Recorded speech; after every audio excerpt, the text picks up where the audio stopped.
اوكي، نعملها هيك. شوي هيك. اوكي، في شخص بسبب مقلب حرفيا مرته رفعت عليه دعوة طلاق. طيب خليني اشرح لكم هاي القصة لقطع قطع واشرح لكم اياها بالضبط.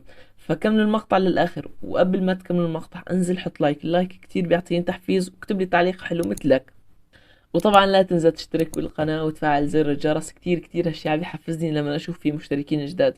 طيب خلينا ندخل بالموضوع. في شخص اسمه احمد فضل المولى. هذا الشخص من السودان، مقيم في السعودية، عم يشتغل بالسعودية مشان يجيب لهم لعائلته مصاري بالسودان.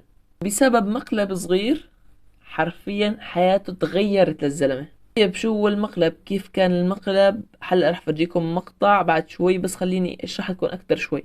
في شخص بيعمل مقالب على اليوتيوب وعلى الفيسبوك وعلى كل منصات التواصل الاجتماعي. هذا الشخص اسمه عبد الرحمن ابو حباية. القصة وما فيها انه عبد الرحمن عمل حاله سائق تاكسي، وركب شاب معه ورا لابس نقاب مثل لباس بنات، وعم يحكي بصوت البنات. واجا هذا السوداني وركب بالتاكسي ومشيوا. بعدين عبد الرحمن عمل حاله انه نازل، فنزل كانه على سوبر ماركت او اي شيء، انه بس مشان يلهيهم. بعدين ضلوا بالسيارة اللي على اساس بنت اللي هو الشاب. مع مين ضل؟ مع هذا السوداني. هذا الشاب صار يطلع صوت بنت ويحاول يحكي مع هذاك السوداني بطريقة هيك تجذبه يعني لنفسه. فالسوداني كمان يعني دخل بالموضوع وصار يحكي معها كأنها بنت، وصار يقول لها تحبيني تحبيني. موضوع مضحك الصراحة. طيب شوفوا المقطع مشان تفهموا أكثر. وين زوجك؟ برا. وين؟ مسافر. مسافر مع أصحابه. قاعدة لحالك؟ أيوة.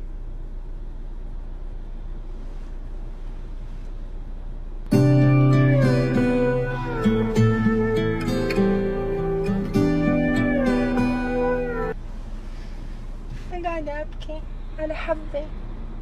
تحبيني؟ لحظة وش تقول؟ وش تقول؟ خليك. تحبيني؟ ها؟ تبكي على ايش؟ ما سمعت إيش قلت؟ قلت لك تبكي على ايش؟ لا قبلها إيش قلت؟ احترم. لا لا بيشوفنا ليش؟ الرجال بيشوفنا. ليش؟ الرجال بيشوفنا قول لي. ارتحت لي؟ والله؟ أيوة. أشوف شنبك يوقف عليه صقر. سجلنا الرقم. اعطيني رقمك في ورقة اعطيني. ما عندي قلم.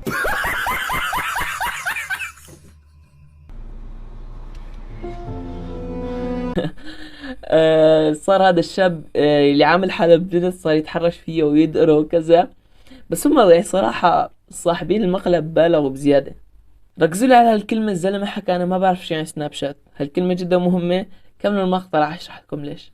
بس ترى انسان وقاعد وجاي ويطلب الرزق لعيالي، والله طبق فوقي منظر خسر علي الدنيا كلها، وخسر علي بيتي هناك مع عيالي مع اخواني مع هناك. الحين حتى اولادي اقسم بالله خلق لي معاهم مشكله، ما هسه ما اقدر اكلمهم في التليفون. هذا دعمني تعب مع الشعب السوداني والشعب السعودي وباقي الشعوب، وانا ما لي حاجه في الانسان، انسان بسيط رافع امري لله ورافع على المحكمه العليا، واقسم بالله العلي العظيم ما سامح له يوم الدين. حسبنا الله ونعم الوكيل. بس مثل ما شفت الزلمة طلع ونشر فيديو، وطبعا حكى الزلمة بحد ذاته انه انا يعني ما عندي تليفون اصلا. الزلمة حكى انا ما عندي تليفون. فهو قبل المقلب قال له لليوتيوبر عبد الرحمن السعودي، قال له انا بقبل المقلب انه ينتشر، بس هو مو فهمان القصة بالضبط شو هي.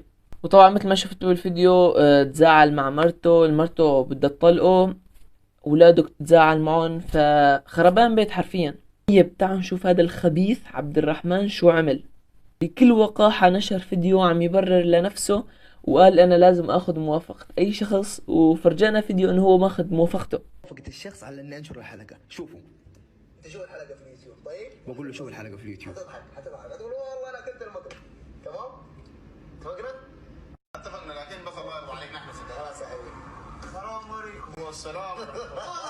وعبد الرحمن مشان ياخذ موافقته شوف شلون صار يحكي معه، صار يحاول يقنعه هيك. هو بيعرف انه هداك امي وما بيعرف شيء، فصار يقول له رح تشوف نفسك على اليوتيوب وكذا وكذا، بس مشان يضحك عليه. حتضحك هتقول والله انا كنت المكر. تمام؟ اتفقنا؟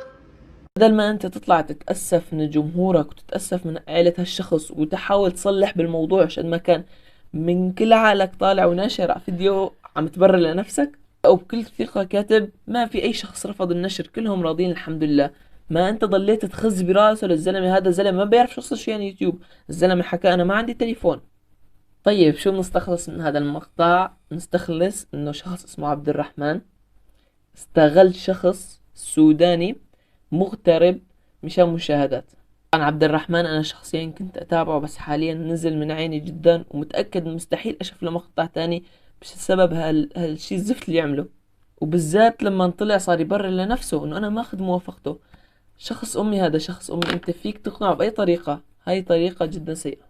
وبس والله هاي هي القصة من هذا الفيديو. بناخذ عبرة، لا تحكموا على ثواني خلاص استوعب شو الجمع. لا تحكموا على الاشخاص من مظاهرهم. شفتوا عبد الرحمن كان شخص كيوت وكذا وبيعمل مقالب، اخر شي طلع وجهه الزفت. طيب هون بنكون وصلنا لنهاية المقطع. انزل حط لايك، انزل حط لايك يا اخوان، لايك بشجعني جدا جدا بشجعني، والاشتراك بشجعني اكثر، وتفعيل زر الجرس بفعلني اكثر واكثر.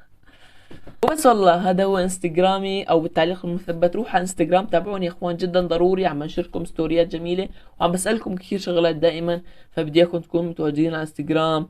هون بنكون وصلنا لنهاية المقطع. لا تنسوا الله على سيدنا محمد عليه الصلاة والسلام. كان معكم سامي، سلام.